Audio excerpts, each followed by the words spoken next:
साथीहरू म चाहिँ अहिले यहाँ टोयलेटभित्र छु होइन टोयलेटभित्र छु यो चाहिँ टोयलेटको ढोका हो यो टोयलेटको ढोका अनि यसरी यो बन्द गरेपछि चाहिँ यहाँ चुकुल लाउनु पर्ने होइन तर यो छेस्किन चाहिँ यो यस्तो बिग्रिएको छ होइन यो बिग्रिएको छ है त्यो भएपछि अब फेर्नुको लागि हामीसँग नयाँ आइसकेको छ यसरी नयाँ आइसकेको छ अब यो लक फेर्नमा चाहिँ मैले अब पहिला योभन्दा पहिला फेरेको छैन होइन अनि चाहिँ नि अब कसरी हो यसलाई निकालेर अब यो नयाँ लाउनु पर्ने अब हेरौँ है यहाँनिर अब घुमाउनु पर्ने जस्तो देखिन्छ हेरौँ अब मसँग औजार भनेको यति छ दुईवटा छ होइन अब यसले खोलखाल पारेर जोड्नुपर्ने ल गाइस यो चाहिँ यस्तो थियो होइन यसको कभर अनि यसलाई चाहिँ मैले पक्कै यसले निकालिसकेको छु अब निकालेपछि यहाँनिर चाहिँ यो निकालेर चाहिँ त्यसपछि बल्ल निक्लिने रहेछ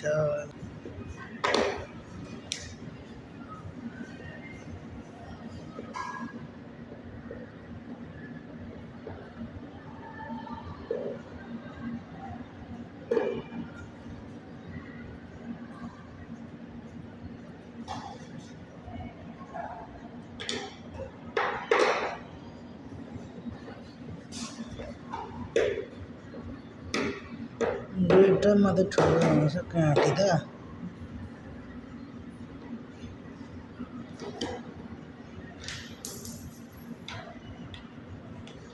ल निस्किसक्यो त्यस खाएर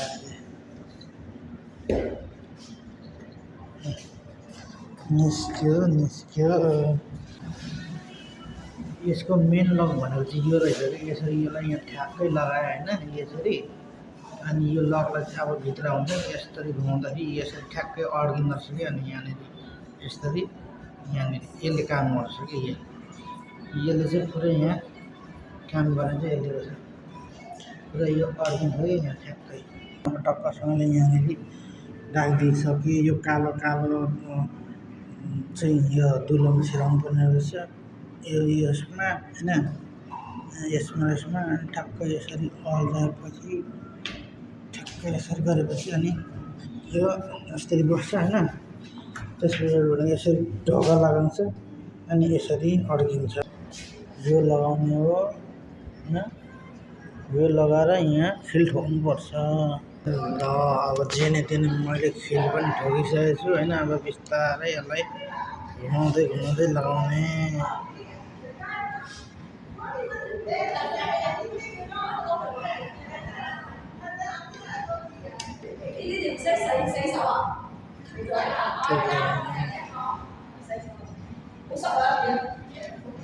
ल साथीहरू फाइनली मैले स्क्रु पनि लगाइसकेको छु है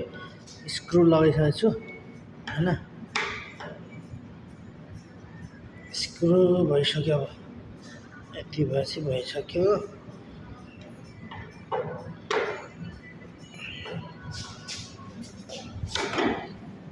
यस्तो आउँछ यहाँले सेट्छ अब टक्कसँगले के लगाउने भन्दाखेरि यो लगाउने यसलाई पनि यहाँ टक्क चारपट्टि मिलाएर लगाउनुपर्छ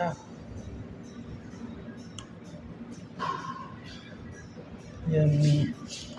मिलेछ कि छैन मिल्यो अब माथिबाट ढक्कनले ट्याक्कै यसले छोपिदिने है जतैबाट शब्द नै हुन्छ यति मात्रै हो कि यसकै ल फाइनली साथीहरू लगाइसकेको छु मैले है त यताबाट चाहिँ तान्छ अब हेरौँ यहाँ कसरी लगाउने भन्ने कुरा यहाँ ढोका ठुलिन्छ टक्कसँगले यसरी लगाइन्छ है